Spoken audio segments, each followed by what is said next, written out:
कि पहले इस देश के अंदर क्या होता था कि एक 5,000 रुपये वाला बिकाऊ मौलाना बिठाया जाता था और 5,000 रुपये वाला बिकाऊ पंडित बिठाया जाता था।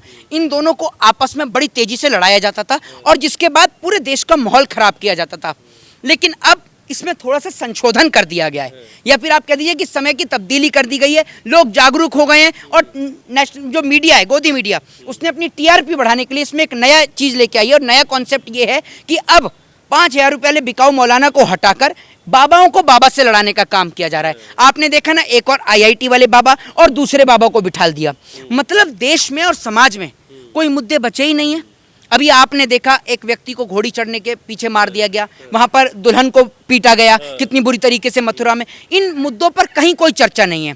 भारत देश की शिक्षा में कितनी बुरी स्थिति है, कोई चर्चा नहीं है। भारत देश पासपोर्ट रैंकिंग में नीचे आ गया, कोई चर्चा नहीं है। चर्चा हिंदू और मुसलमान की है। और बड़ी गजब की बात है कि देश के नौजवानों का ध्यान शिक्षा से हटाकर उनका ध्यान जो है वो मंदिर, मस्जिद और शिवालयों की ओर किया जा रहा है। और सबसे बड़ी बात यह है कि ये लोग ऐसे लोग हैं, इस देश के अंदर आज सबसे ज़्यादा पैसा अगर किसी के पास है तो बाबाओं के पास है। और इतनी गजब की बात है कि ये लोग कहते हैं कि पैसा सब मोह माया है।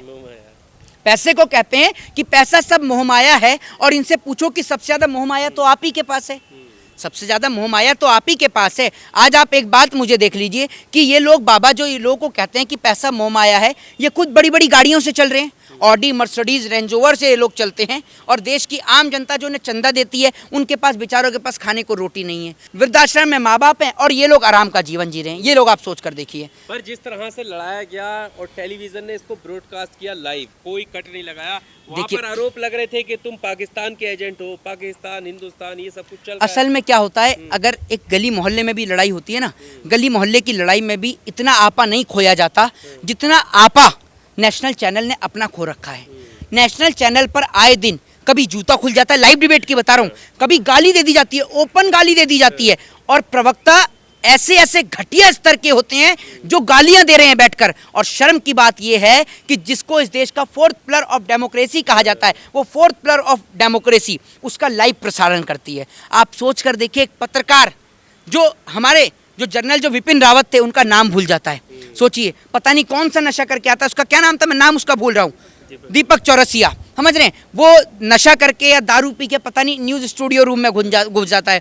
एक पत्रकार सुधीर चौधरी किस तरीके का बयान देता है, तो हमें शर्म आती है इनको फोर्थ पिलर ऑफ डेमोक्रेसी कहते हुए। और एक वो गुल्लू नाम का पत्रकार भी है, वो गुल्लू, उसका नाम तो जनता समझ ही गई होगी, वो अपने आप कमेंट बॉक्स में बता देगी। इन लोगों का काम मंदिर और मस्जिदों के नाम पर, हिंदू और मुसलमान के नाम पर देश का माहौल, देश का स्वार्थ खराब करने का है। असल में क्या है, ये देश जो जाना जाता है हिंदू, मुस्लिम, सिख, ईसाई की एकता के लिए, दिवाली और रमज़ान की एकता के लिए, इन लोगों को इतनी तकलीफ होती है। असल में नाम नहीं लूँगा, ये कुछ लोग ऐसे हैं जो इस देश में अंग्रेज़ों की नाजायज़ औलादें हैं। जो काम अंग्रेज करते थे ना, हिंदू को मुसलमान से लड़ाने का, मुसलमान को हिंदू से लड़ाने का, वही काम आज की डेट में इस देश के कुछ गोदी मीडिया के पत्रकार करते हैं।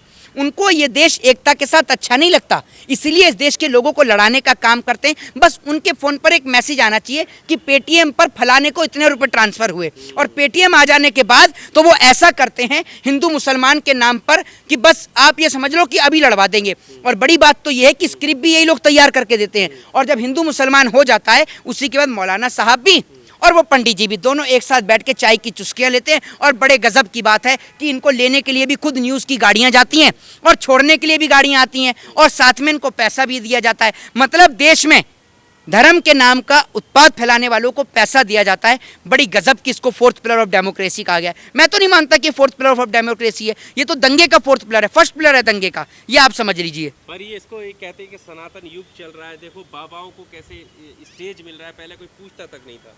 एक बात आप मुझे बताइए, ये कौन सा और कैसा सनातन युग है, बताइए ना आप मुझे। जिस सनातन युग के अंदर बेटियों के साथ बलात्कार हो रहा है, इसको सनातन युग कहेंगे?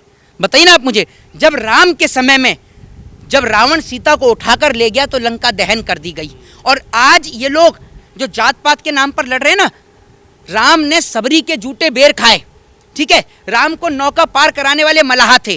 तो राम ने तो कभी जातिगत नाम पर भेद नहीं किया, राम ने तो कभी किसी के साथ कोई भेदभाव नहीं किया। और आज जिसको आप कहते हैं कि राम का राज्य है, उस राम के राज्य में बेटियों के साथ बलात्कार हो रहा है, हैं, बेटियों को मारा और पीटा जा रहा है। और बड़ी बात यह है कि कोई बोलने वाला भी नहीं है। तो आप इसको राम राज्य कहेंगे? बताइए आप मुझे। पर इस तरीके की जो घटनाएं हो रही हैं, टेलीविजन से एक अलग संदेश जा रहा है, देश किस तरफ जा रहा है, कैसे चीजें सुधरेंगी फिर? देखिए मैं आपको एक चीज़ बता दूं, इस देश के अंदर पहले लोग पत्रकारिता को देखा करते थे और पत्रकारिता को सराहाया करते थे कि एक पत्रकार अपनी जान को जोखिम में डालकर पत्रकारिता कर रहा है। लेकिन जब वो पत्रकार देश के लिए एक घातक साबित हो जाए ना, आप ये समझ लीजिए जितने भी पत्रकार हैं उन सबको नेशनल मीडिया से आज निकाल दिया गया है, जो सच्चाई को दिखाने का काम करते थे। जितने यूट्यूब चैनल है उनको बंद कर दिया गया है। मेरा खुद का इंस्टाग्राम हैंडल आए दिन बंद कर दिया जाता है, यूट्यूब बंद कर दिया जाता है, फेसबुक बंद कर दी जाती है। कारण क्या है? सिर्फ ये कि हम देश को एक करने की बात करते हैं। वरना मुझे आप ये बता दीजिए, जो देश को तोड़ने वाले पत्रकार हैं, कौन से चैनल पर कार्रवाई होती है?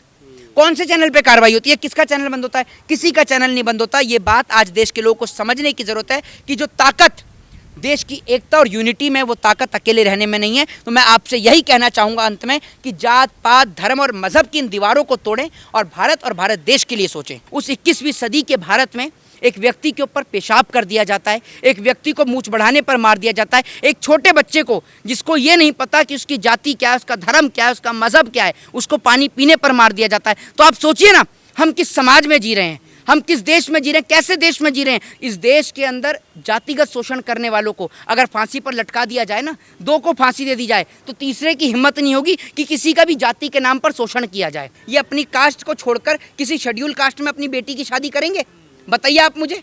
या शेड्यूल कास्ट की बेटी से अपनी शादी करेंगे? मथुरा उत्तर प्रदेश में ही तो आता है। और जिन दुल्हनों को पीटा गया वो भी तो हिंदू ही हैं, तो वहां उनसे तो मिलने नहीं गया। और यूसुफ भाई के मॉल में इतनी तेजी से भगता है कि अपना भगवा गमछा भी डालना भूल जाता है। भाई मैं आपसे कह रहा हूँ, अगर ये दिखावा नहीं होता तो हाथरस की बेटी को इंसाफ मिलता, मथुरा के अंदर इंसाफ मिलता, राजस्थान में इंसाफ मिलता, मध्य प्रदेश में घोड़ी चढ़ने पर मार दिया गया, वहां पर इंसाफ मिलता।